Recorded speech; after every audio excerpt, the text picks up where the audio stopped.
Nguzo ya zamani ya chuma, mojawapo ya vivutio vikuu vya mji mkuu wa India. Kamba ilitengenezwa miaka 1600 iliyopita, lakini haichanuki. Jinsi wachimbaji wa metali wa zamani walivyopata mchanganyiko usio na kutu miaka 36 iliyopita ni kitendawili. Tutaifunua siri ya chuma cha pua cha kale. Urusi, ngome ya kijeshi kwenye pwani ya bahari ya Baltiki, ilijengwa katika karne ya 19. Nje, betri la bunduki linalindwa na sahani nzito za chuma. Metali inakungwa daima na maji ya baharini na mvua, lakini metali haichanuki, ingawa iko katika hali ngumu sana kwa metali. Kawaida, herufi kwenye bidhaa za chuma huundwa kuonekana nje wakati wa utengenezaji.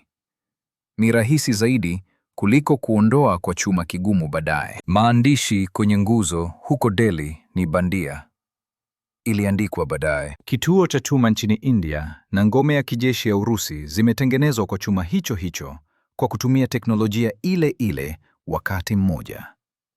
Katika karne ya 19, tarehe ya ujenzi wa ngome iliashiriwa kwa usahihi, na safu ya chuma ilitolewa umri wa 1500. Hii ndiyo siri ya teknolojia ya zamani ya chuma cha pua.